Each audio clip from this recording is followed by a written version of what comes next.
Muy buenas tardes, estamos con una nueva entrega de Doble Perfil para tolorense.com. Hoy nos visita Ramiro Gutiérrez. Ramiro, ¿cómo estás? Muy bien, buenas tardes. Bueno, Ramiro, contanos cómo fue que te involucraste en política. Bueno, en mi casa, mi mentor, digamos, en la política por una conducta repetitiva, por verlo, fue mi abuelo.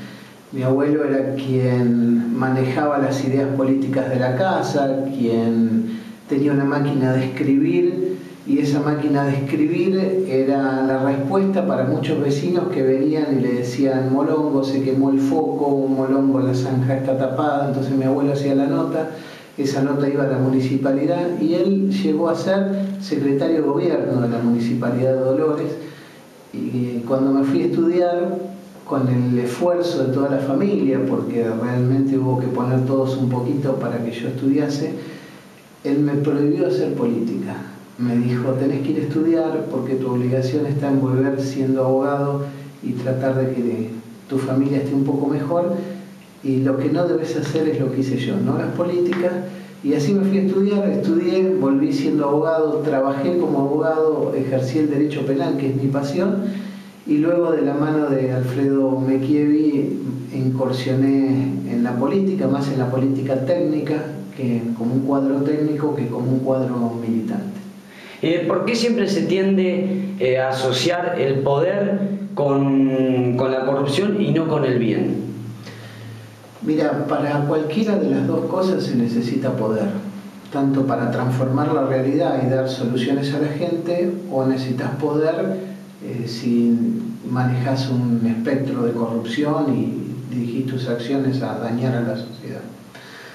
Yo creo que la política es la voluntad transformadora. Soy una persona joven, todavía creo en lo que hago. Yo siento cada mañana que se pueden mejorar las cosas. Y creo en el político de 24 horas.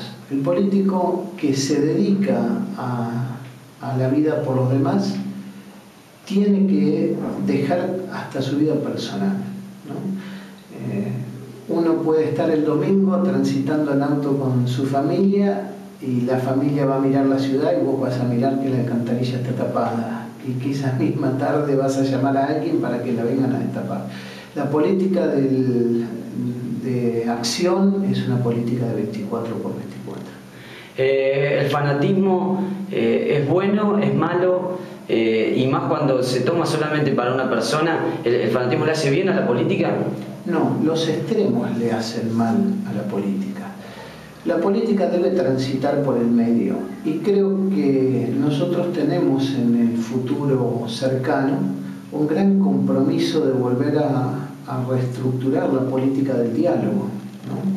Y la política del diálogo solo puede hacerse desde los puntos medios. Si uno está en una posición de fanatismo extremo o en los extremos mismos, esto no sirve para la construcción. Y la política es sumar, es incluir. Así como la sociedad cada vez excluye más personas porque no tienen la posibilidad de desarrollarse con dignidad, de ser ciudadanos, de tener educación, salud, vivienda, la política también se ha vuelto cada vez más sesgada. Hay mucho fanatismo, o sos mi enemigo, y esa es la política que nos sirve, por lo menos desde mi óptica. Hoy en día en la provincia uno de los temas más importantes a debatir es, y se ve en estos días con el caso de la nena Candela, la inseguridad. ¿Crees que el gobernador actual se está enfocando en ese tema o lo está dejando de lado? Yo creo que el gobernador tiene un problema con la seguridad y ha sido bastante mezquino, porque él no ha convocado realmente a un consejo que pueda debatir el problema severísimo que tiene la seguridad. Y tomamos este tema porque es el tema que está en la boca de todo el mundo. Además, porque en un momento de la investigación del caso de la muerte de Candela se liberó la investigación. Y esto es muy peligroso. Yo conozco el derecho penal. La investigación debe ser reservada, la debe manejar el fiscal general, y la policía debe actuar conforme a lo que el fiscal le dice. Cuando el caso se le fue de las manos y no la podían encontrar a Candela, liberaron la investigación a que cada ciudadano se transformase en un policía que buscaba a Candela. la expusieron públicamente. Todos los medios masivos de comunicación contaban con información que venía de la policía directamente por orden del ministerio o de las autoridades, porque si no, esa información no se ventila. Y así cada uno de nosotros en algún momento buscó a Candela, ya sea por la preocupación que uno tenía, porque escuchaba y se informaba permanentemente de lo que pasaba con Candela, y eso generó presión, una inmensa presión sobre los captores. Este tipo de accionar es absolutamente desaconsejable cuando hay una persona privada de la libertad que puede ser muerta si el captor entra en pánico de ser presionado o de ser capturado. Yo no puedo atribuirle a las autoridades la muerte de Candela, la mató un asesino, pero sí puedo decir que a Candela no la encontró el Estado, la encontró la gente y la encontró muerta. Y en eso sí el Estado falló, porque puso a la gente a buscarla. Entonces nosotros planteamos esas dudas en la Cámara de Diputados el jueves, pedimos la interpelación del ministro y que nos explicase qué protocolo se siguió para la investigación de Candela. Podemos decir que tal vez Candela sea la bisagra para mejorar la seguridad, pero dependerá de la voluntad del gobierno de convocarnos a todos. Yo quiero ir a colaborar, tengo cosas para decir, y de Narváez también las tiene para decir, y la tendrá el resto de la oposición, porque las ideas y las buenas ideas no son monopolio de una sola cabeza, y cuando hay varios que piensan, las soluciones vienen más rápido. Metiéndonos un poquito en el asunto de las elecciones, ¿estuvo conforme con los resultados de las primarias? La primaria, yo tengo una opinión muy particular, la primaria fue perversa. La primaria fue un mecanismo ideado para hacer una encuesta. Una gran encuesta donde se utilizó a toda la ciudadanía y encima se le hicieron pagar a la oposición. En esa encuesta el oficialismo pudo ver qué tenía cada uno. Es como que te desnudaron, te pasaron un escáner y miraron si estaba flaquito, si estaba gordito, lo que pesaba cada uno. Por supuesto, si el Estado era quien estaba flaco, en 2 meses podía corregir. Si la oposición está flaca, en 2 meses es muy difícil corregir. Fue una arquitectura política diseñada para obtener el resultado que se obtuvo, vernos a todos, pesarnos, medirnos.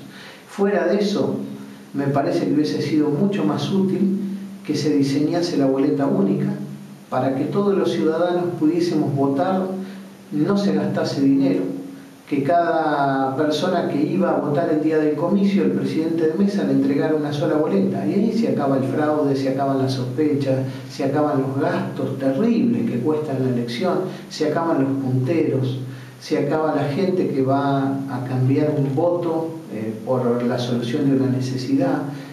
Me parece que perdimos una gran oportunidad, gastamos mucho dinero y la elección general va a estar teñida de las mismas cosas porque nada se corrigió. ¿Me podría decir un acierto y un desacierto del gobierno actual? Sí, el gobierno actual tiene muchos aciertos. Tiene muchos aciertos. Primero es un gobierno que pudo mantener la democracia, la institucionalidad, ¿no? Nosotros venimos de épocas de haber vivido vaivenes democráticos muy fuertes. Es un gobierno que cambió la Corte Suprema de Justicia y nos dio la sensación, y más que la sensación, nos dio un claro mensaje de que el supremo estamento de la justicia debe estar rodeado de un halo de profesionalismo y con los mejores. O sea que ha tenido un cambio muy positivo. También tiene sistemas como la asignación por hijo, que está muy bien, nada más que hay que ponerlo por ley con un control más estricto. Son cosas buenas que ha hecho este gobierno. Las cosas malas ha hecho un ejercicio monopólico del poder y una lógica de amigo-enemigo, y eso no sirve. Yo creo que este país, a partir de Cristina, tiene una posibilidad que es abrirse al diálogo, porque uno no tiene que comprar las peleas ajenas. Se han consolidado, tienen el poder, efectivamente tienen el poder, y a partir de ese manejo lo que deberían hacer es una Argentina más inclusiva. Una Argentina donde yo cambiaría muchas cosas. Por ejemplo, en la provincia de Buenos Aires, el banco de la provincia de Buenos Aires lo daría vuelta como una media. Sería un banco al servicio de la gente. Vos sos una persona joven que tendrías que tener la posibilidad de que tu banco te dé el desarrollo de tu primer trabajo, te dé tu primera casa, te dé la posibilidad de hacer tu primer emprendimiento, te querés casar, bueno, has elegido la pareja, la mujer de tu vida y la posibilidad de desarrollarte con ella a partir de un buen sostén económico. Para eso está el Banco Provincia, no está para hacer negocios el banco no debe cotizar en bolsa. El banco debe estar siempre pensando en la necesidad del que quiere emprender en la provincia. Entonces, hay terrenos ociosos, la construcción hay que alimentarla permanentemente, y para todo eso debe intervenir el banco, para que vos tengas tu primer terreno, para que puedas hacerte tu primer casa, para que formes tu familia. Me parece que Scioli no ha pensado en eso, y eso es la base de la reconstrucción. Hay que reconstruir mucho en inclusión social y hay que reconstruir mucho en educación. Hoy la escuela cumple una función alimentaria y cumple una función, está en el límite entre la violencia, entre el ausentismo, les pedimos de todo a las maestras. Entonces a las maestras hay que pedirle que eduquen, hay que capacitarlas, hacerlas ganar bien. Todo lo que es el resto de la comunidad educativa, la familia, el barrio donde está la escuela, bueno, hay que dar las oportunidades para que los nenes vayan a la escuela. Hoy se alejan de la escuela. Cuando se alejan de la escuela, se alejan de ser ciudadanos. ¿La alianza Alfonsín de Narváez sumó para el partido? Yo creo que fue valiente y audaz lo que se ha hecho. Evidentemente la gente nunca se equivoca, la gente eligió otras cosas.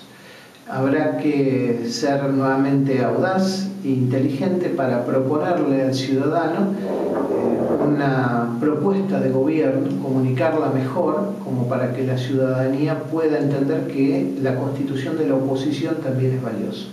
Bueno, agradeciéndole nuevamente por la entrevista, la última pregunta es: ¿quién es Ramiro Gutiérrez?